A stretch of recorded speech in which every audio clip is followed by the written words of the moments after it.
লালু। আমাদের শহরে তখন শীত পড়েছে। হঠাৎ কলেরা দেখা দিলে তখনকার দিনে ওলা ওঠার নামে মানুষ ভয়ে সারা হতো। কারো কলেরা হয়েছে শুনতে পেলে সে পাড়ায় মানুষ থাকতো না। মারা গেলে দাহ করার লোক পর্যন্ত পাওয়া যেত না। কিন্তু সেই দুর্দিনেও আমাদের ওখানে একজন ছিলেন যার কখনো আপত্তি ছিল না। গোপাল খুড়ো তার নাম। তার জীবনের ব্রত ছিল মরা পোড়ানো। আমরা জোনা কয়েক ছিলাম তাঁরই চালায়। একদিন সন্ধেবেলা বিষণ্ণ মুখে খুড়ো এসে বললেন, বিষ্ণু পণ্ডিতের পরিবারটা বুঝি আর রক্ষে পেলে না। সবাই চমকে উঠলাম।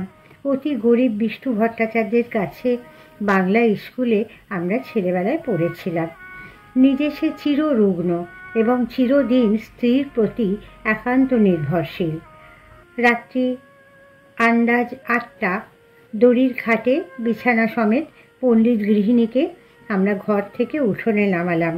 পণ্ডিত মশাই ফ্যাল ফ্যাল করে চেয়ে রইলেন। মৃতদেহ তোলবার সময় আস্তে আস্তে বললেন, আমি সঙ্গে না গেলে মুখাগ্নির কী হবে? কেউ কিছু বলবার আগেই লালু বলে উঠল, ও কাজটা আমি করব পণ্ডিত মশাই। আপনি আমার গুরু, সেই সম্পর্কে উনি আমার মা। পণ্ডিত মশাই একটু চুপ করে থাকলেন। হরিবোল দিয়ে আমরা গৃহ হতে গৃহিণীর মৃতদেহ চিরদিনের মতো বার করে নিয়ে এলাম। শ্মশান ঘাটে পৌঁছে আমরা যখন সব নামালাম তখন রাত 2টো। লালু খাট ছুঁয়ে মাটিতে পা ছড়িয়ে বসল। কেউ কেউ যেখানে সেখানে শ্রান্তিতে চিত হয়ে শুয়ে পড়ল। সহসা গঙ্গার ওপারে দিগন্তে একটা গাঢ় কালো মেঘ উঠে প্রবল উত্তুরে হাওয়ায় হু হু করে সেটা এপারে ছুটে আসতে লাগলো। গোপাল খুড়ো সভয়ে বললেন, লক্ষণ ভালো ঠেকছে না রে, বৃষ্টি হতে পারে। এই শীতে জলে ভিজলে তো আর রক্ষে থাকবে না। কাছে কোথাও আশ্রয় নেই। দেখতে দেখতে আকাশ ছেয়ে গেল। চাঁদের আলো ডুবল অন্ধকারে। ওপার থেকে বৃষ্টিধারার শোঁ শোঁ শব্দ এলো কানে। ক্রমশ সেটা নিকটতর হয়ে উঠল। 2-10 ফোঁটা সকলের গায়ে এসে পড়তেই তীরের মতো কড়িকি মড়ি করে ছুটতে লাগলাম আমরা। মরা রইল পড়ে। প্রাণ বাঁচাতে কে যে কোথায় ছুট দিল তার ঠিকানা নেই। জল থামলে ঘণ্টাখানেক পরে আমরা সবাই ফিরে এলাম। মণি হঠাৎ বললে, কিন্তু লালু এখনো ফিরল না কেন? সে যে বলেছিল মুখে আগুন দেবে। খুড়ো লালুর উদ্দেশ্যে রাগ করে বললেন, ওটা তো ওই রকমই। যদি এতই ভয়, মরা ছুঁয়ে বসতে গেলি কেন? আমি হলে বজ্রাঘাত হলেও মরা ছেড়ে যেতাম না। শ্মশানে একলা থাকলে আপনার ভয় করতো না? ভয়? আমার? অন্তত 1000টা মরা পুড়িয়েছি জানিস। এরপর মণি আর কথা কইতে পারলে না, কারণ সত্যি খুড়োর গর্ব করার সাজে। খুড়ো চুলি কাটছেন, আমরা কাঠ নামিয়ে আনছি। নরু হঠাৎ বললে, আচ্ছা মরাটা ফুলে যেন দ্বিগুণ হয়েছে না?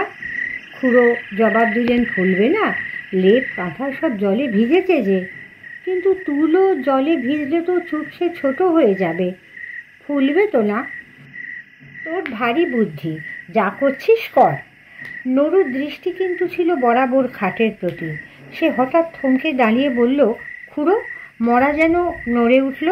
খুড়ো বললেন, তোর মতো ভীতু মানুষ আমি কখনো দেখিনি নরু। তুই আসিস কেন এসব কাজে? আবার মিনিট 2 গেল।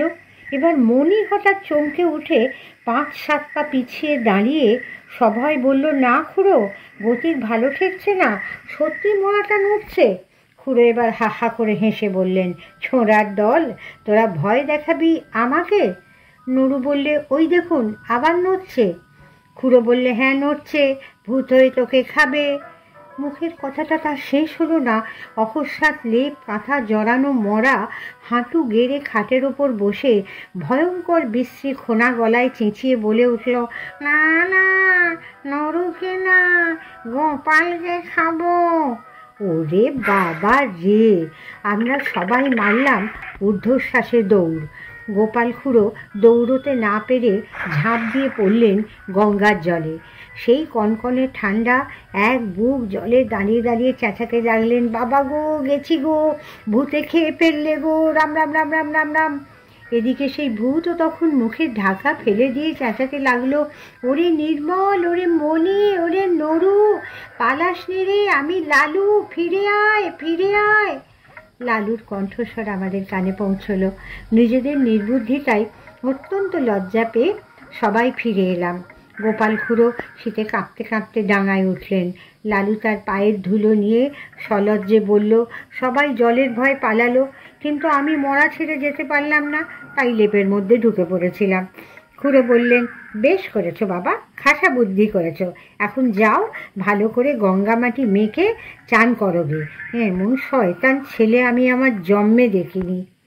কিন্তু মনে মনে তাকে ক্ষমা করলেন। বুঝলেন এত বড় ভয়শূন্যতা তার পক্ষেও অসম্ভব ছিল।